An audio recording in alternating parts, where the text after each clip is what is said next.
Hello and welcome to this webinar in the latest e-commerce world review series. I'm Paul Skeldon, one of the editors at RetailX and Internet Retailing. We're going to be looking at the consumer packaged goods market, which we've done a report on, which there'll be a link for you to download at the end. I'm joined today by Megan from Amarsis. Hi, Megan.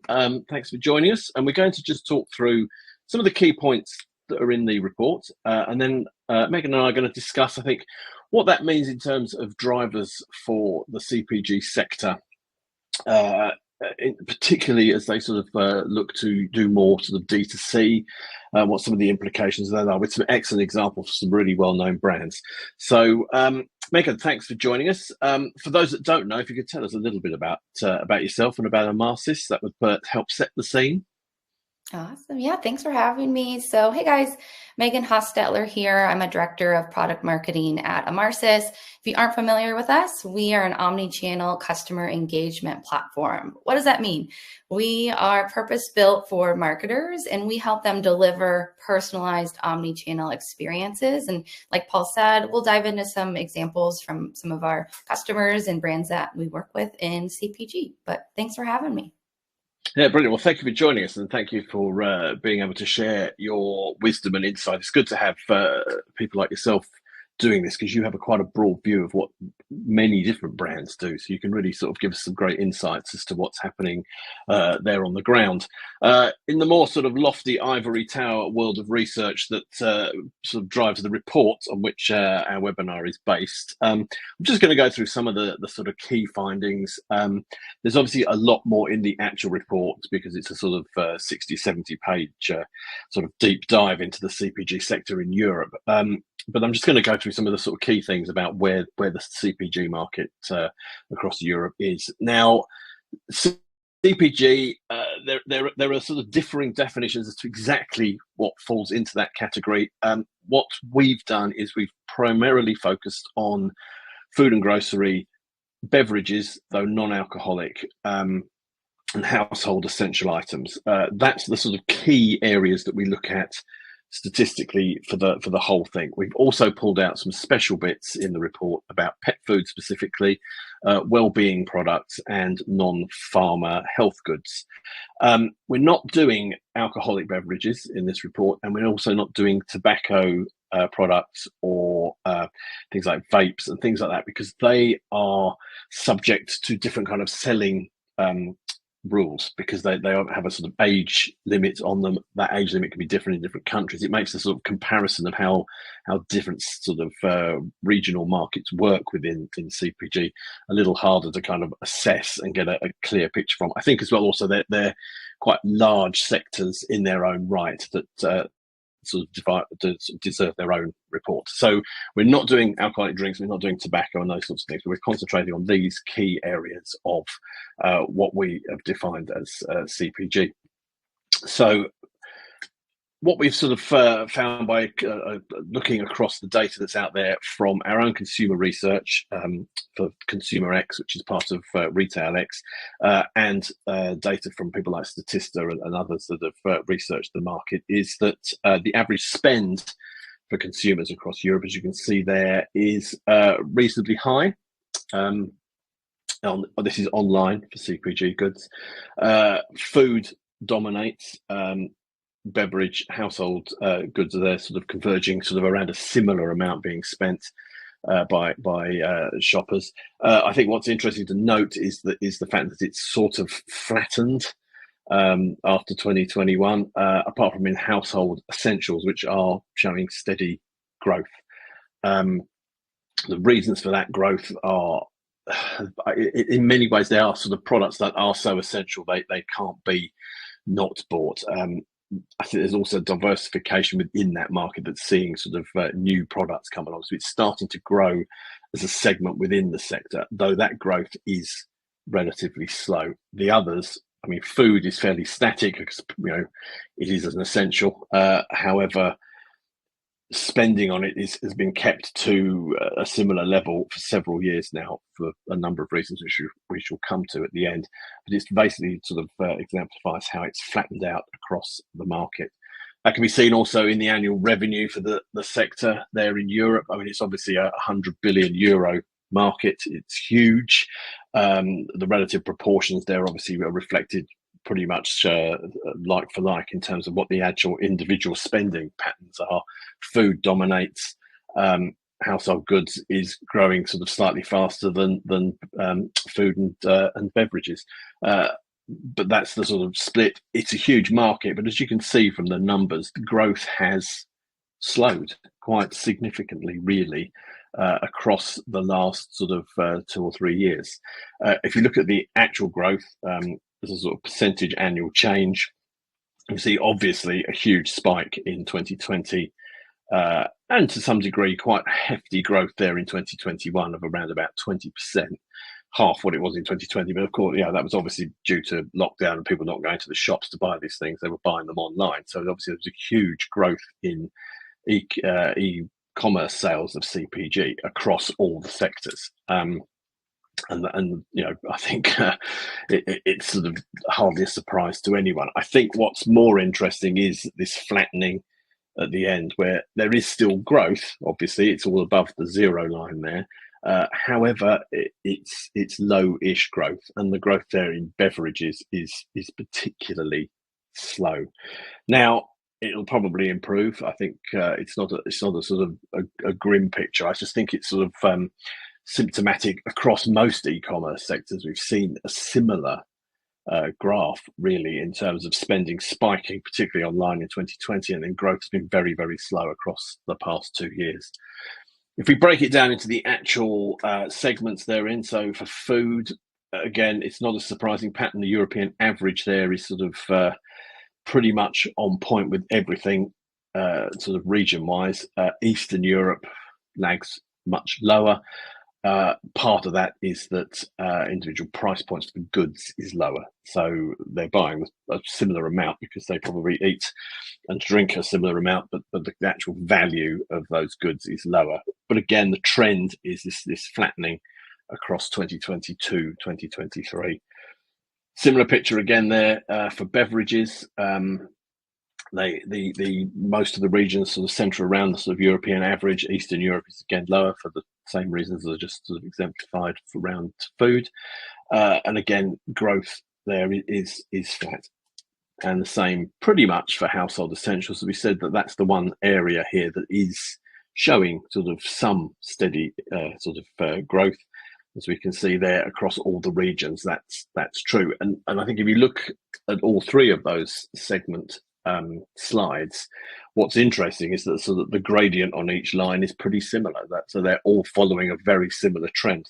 The value price point is lower, and the actual spend, but the sort of direction of travel is the same across all regions. So I think that's one of the unifying things about the CPG market, is that the sort of shopping habits around these key items, which are all essential, essentially, it's the same in all markets. It's not particularly regionally different. The price points might be, but the actual sort of shopping habits around them aren't. So what's slowing down that growth?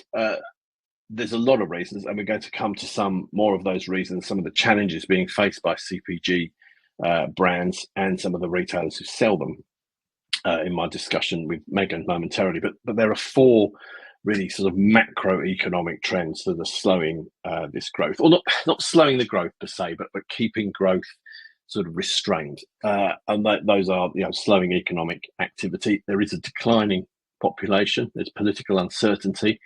There's the war in Ukraine. There's the threat of wars elsewhere, and there are ever developing trade wars, which are all putting pressure on the sort of, well, across the board on the consumers and their confidence, on the raw materials, on the manufacturers, the price points, the shipping, the supply chains, everything.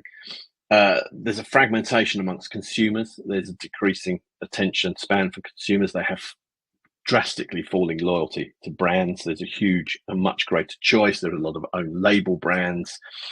It really has started to sort of fragment as to what consumers buy. And I think this sort of falling loyalty is particularly prevalent as an issue for CPG brands. something they can address through D2C, but there is the ever-present sort of issue of how they do that and how they do that profitably, because obviously price plays a very big sort of part in how consumers choose. There's also growing eco-consciousness among consumers, which is also fragmenting how they choose what they buy. So it's now not necessarily brand loyalty, but they might be loyal to new brands that are particularly green or have a green alternative to existing brands. So that too is contributing to the consumer fragmentation. There's also a squeeze on merchants. Traditional supermarkets are being squeezed by new players, Amazon, niche players, particularly in this sort of green space. There's a whole raft of new brands entering, particularly, again, as I say, around the sort of green, more eco-conscious products. That's having an effect and putting on pressure. And so that's that side of it. So being squeezed really in both directions. And of course, there's the ever-present rising costs. So inflation is hitting the cost of raw materials in particular. It also hits the cost of supply chain and shipping within the supply chain, and shipping of the goods and the manufacture of the goods and the recycling of the goods. Inflation is also slowing consumer spending as it has eroded consumer confidence. I mean, we did have a huge spike in inflation, which has eased, but let's make no mistake, inflation is still there. It's still prevalent. We recently had good news here in the UK about inflation that had fallen finally to 2%, but of course that still means prices are rising by 2%, and that is a rise that's seen across not just the goods at the consumer front, but it's also impacting the materials and everything else that go to making them. So that's also having a impact. Climate change is potentially having an impact on crops, which is causing, again, rises in prices. I don't want to be too UK centric, but I'm based here in the UK. We've had a very, very wet spring and summer. We're already predicting that there are going to be quite significant rises in grain-based products cost, because the harvest will be so poor. So climate impact are having a cost impact on CPG, and green costs are rising. This shift to wanting to be more eco-conscious is seeing shoppers demand more from brands. Brands are having to meet that challenge and are rising to it admirably, but it does come at a cost. So that's another pressure on those brands. So that all sounds very negative. I don't wish it to be so. So I'm going to bring in Megan, who I think is much more on the ground. I sit there going through the figures and the stats and what this sort of means. I think sort of in the real world, real retailers are and real brands are sort of experiencing things, many of these issues, but also other more fragmented ones. So really my first sort of question to you, Megan, really is, what in your view are the drivers in the CPG sector? I mean, I've focused there on some of the things that are putting the brakes on it. What are some of the things that are pressing the accelerator or the gas pedal, as you say in the US? Yeah, and I'm based in Indianapolis, so we call it IndyCar racing. So we'll put the brakes on there. But yeah, I can touch on four different areas that I would foresee as some of the drivers. And you mentioned, like, people are starting to shop online. Of course, they're starting to move there with consumer products, but we can't forget about those supermarkets, the retail storefronts. So the first one is really the ability to optimize your retail execution. So while those consumers are shopping in store, you got to make the most of that and bridge the gap between the two. And that's the biggest thing that I think is the driver for consumer products. And there's a couple of ways to do that. One, just in particular, is with technology like a mobile wallet. I think we all have mobile wallet on our phone. We're using it for your airlines, for your stadium tickets, for your concerts, for your loyalty points and your vouchers. So if you can find a way to have a connection point in store, have them opt in via SMS or through a QR code, whatever it may be, use that in-store experience to the max of its potential so that you can bridge the gap. So making the most of that retail experience. Second one is that connection. These shoppers, these consumers, they just want a connection with you in some way, shape, or form. But of course, those connections can be a little pricey depending on what channel that you're working on. And if it's more expensive, obviously it's a harder sell into your leadership, into your IT team for pulling in a new channel, of course. So we need to make sure that if you are going to use a channel, it's going to serve a purpose. It's going to fill a gap of a data need in some way, shape, or form where you're not getting that information from your consumer. Also, I would say if what you're connecting with your consumer, make it impactful. I'll just give just an example of where the bar is set for some brands, specifically in the beverage. I've seen in stadiums where you have a jersey, and that jersey may have a QR code for a beer, so that when you go to the stadium, you can scan your shirt that has a little code on it for discounts on that beer. So like, oh my gosh, not only did I get that experience at a football game, but that experience is going to instill in me every time I go to that stadium, every time I experience the jersey, I think of that beer brand. So that's the level that we need to be thinking about to have that personalized experience. It's really sort of well, one of the sort of things I sort of mentioned is that loyalty is quite hard to come by, particularly when people are careful about how they spend their money. So it's interesting to see that there are these very different approaches to making that loyalty work. I love the example of the jersey, because that's a whole sort of much more subtle way of getting in someone's head, isn't it? And making that product sort of mean something when they put a particular jersey on. That's really interesting. Meet them where they are. Meet them where they are in their experience. And that's the key of loyalty. And one thing that I think is sometimes a myth, if you will, is that you have to have a loyalty program with all of these points and all of these bells and whistles. But in reality, the biggest priority is just understanding what those touch points are across the different life cycle stages to instill loyalty throughout that period of time. So it's crucial to think about your customer lifetime value, and that's a crucial, important piece to driving loyalty. I think you also work with Gibson guitars, I think, don't you, as well? I mean, I'm a big fan of Gibson guitars. What have you been doing with them? How have they sort of dealt with this issue? Yeah. Talk about a shift to digital. And I know you shared with a lot of the metrics on how there was a spike in 2020, obviously due to the pandemic, and moving to online was more of a necessity. And I think Gibson was forced a little bit to move online maybe quicker than what they anticipated. Just as an example, if I'm looking to buy a $3,000, $4,000+ guitar, I'm probably going to want to feel it, going to want to come into the store, jam out with some of my buddies. Like it's an experience that historically really could only get in store. And so Gibson moved direct to consumer a few years ago, and they took that in-store experience and brought it into their digital channels. And it wasn't overnight where they can fill all the gaps and go full on. It took a lot of strategy, but one thing that I think was helpful for them was to think about how they can take those in-store experiences that they would have if they went to Guitar Center, or name one in the UK, I don't know, but I'm sure a lot of them would sell the Gibson brand. Yeah. They needed to move that experience online. They did that through different content. So they used a digital channel through YouTube, through videos that gave education, inspired guitar players, because they saw such a quick increase in guitar sales because everyone was at home. They wanted to buy a guitar to kill time, to hang out with each other and play while they couldn't do some of the activities they were normally used to doing with the pandemic and all the regulations.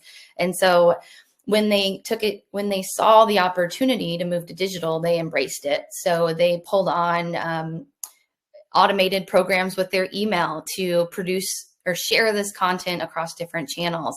And they actually saw 120% growth rate in email since they started with Amarsis in 2022. So they've really had to overnight, it feels like, pivot to direct to consumer. But what they're in reality doing is taking bits and pieces of it over time. Excellent.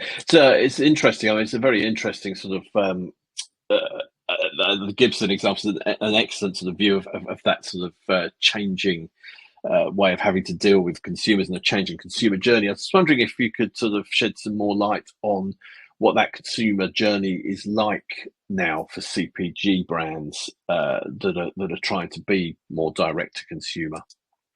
Yeah, and these I talked about life cycle before, and that's really the key to loyalty. If you can have a strategy for each of these touch points that you see here on the screen, I'll briefly touch on these, but acquisition, if you think about that consideration stage, focusing on your audiences is going to be key, understanding what those preferences are. So like I said, if you don't have a lot of that data today, what data you do have, get their preferences, start to understand that who they are and what they care about. That's going to impact everything beyond that acquisition stage.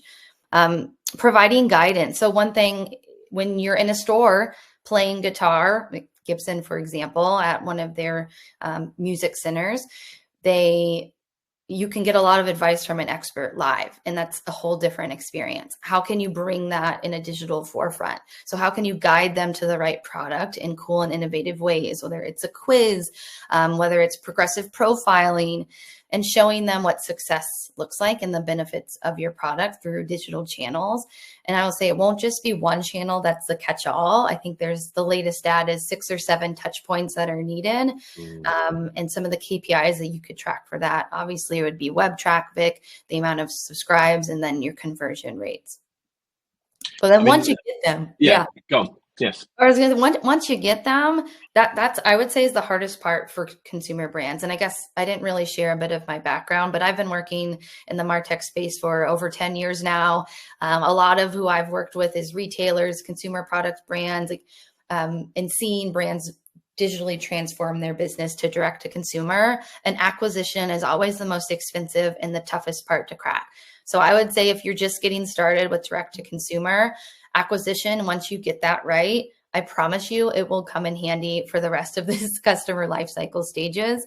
So the next one is that decision making. So once you have them, you want to keep them because you could lose them in a second.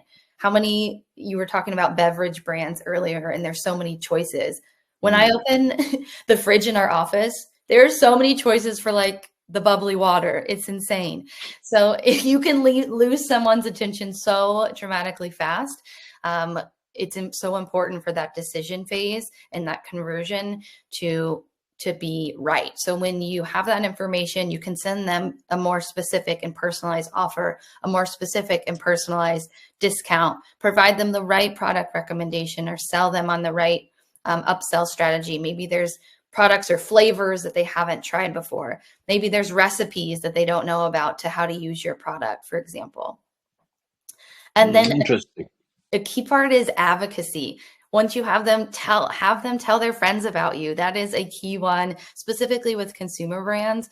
We partner with a company called Mention Me, and they focus on customer advocacy. So they can help you find those amazing customers that you're like high value, like those are the cream of the crop customers that will help spread the news of your brand and tell their friends. So we want to have campaigns, emails, advertisements, you name it, to those groups as your target audience.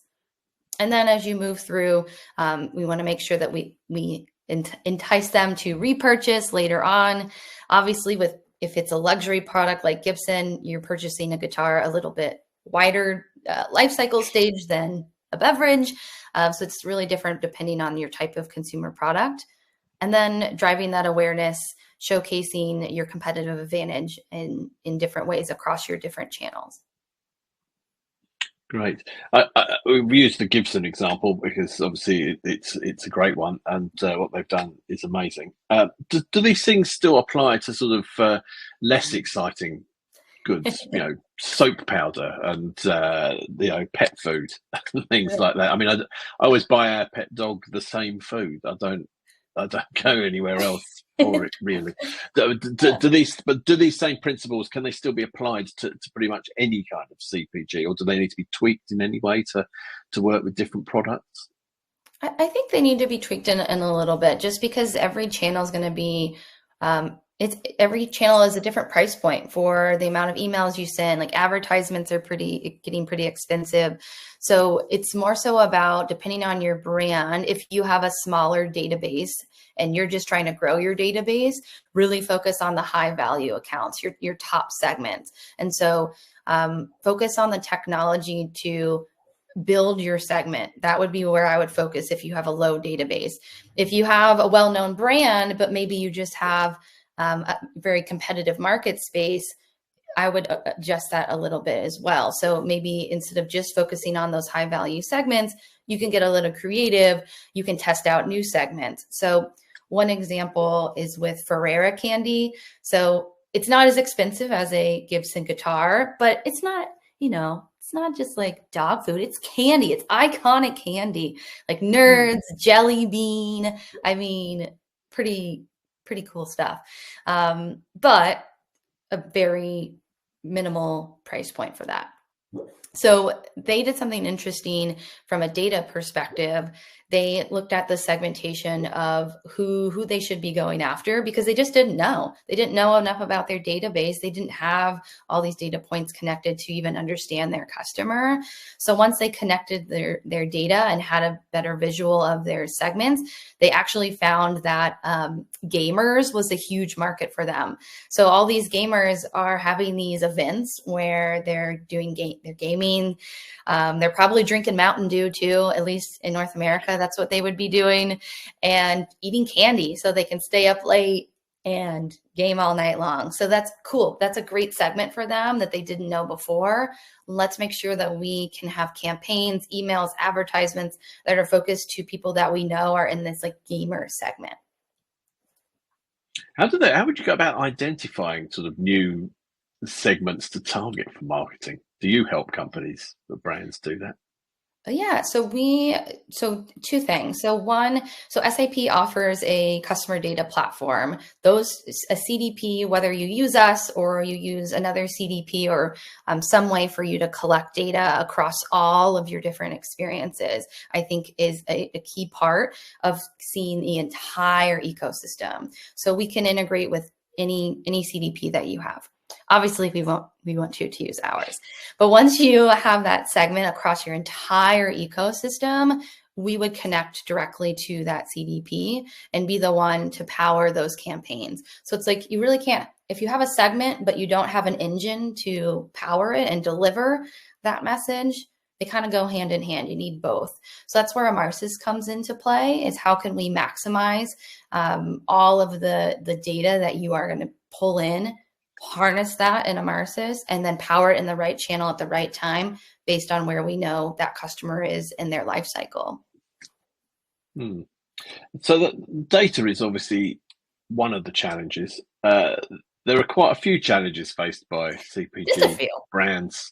And well, here are just some of them on your screen now. One of the ones that sort of stood out for me, particularly when doing the report, was the idea of sort of the challenges around sort of supply chains, because a lot of these brands are global. Their raw materials come from all over the place. The products themselves are then shipped everywhere. What are some of those sort of challenges, and how have some sort of brands that you work with sort of risen to that? Yeah. And a lot of challenges here. And I know you talked about a lot of these earlier in your report as well. Focusing on data, one thing that I think is very crucial, and this goes to your earlier question on like, how do you even get started? How do you understand those segments? So when you're connecting your data, you could start with a platform like Amarsis, where you can think about all of any data that you would need from a marketing perspective. And then you need to think about, okay, does that give me what I need? Or are there other external components that might be applicable for my campaign? So what we found is customers love to connect to their back office systems, their supply chain, their returns data. This data is so important for you to have an accurate sense of where your customer is at any given point in time. So just back to Gibson real quick.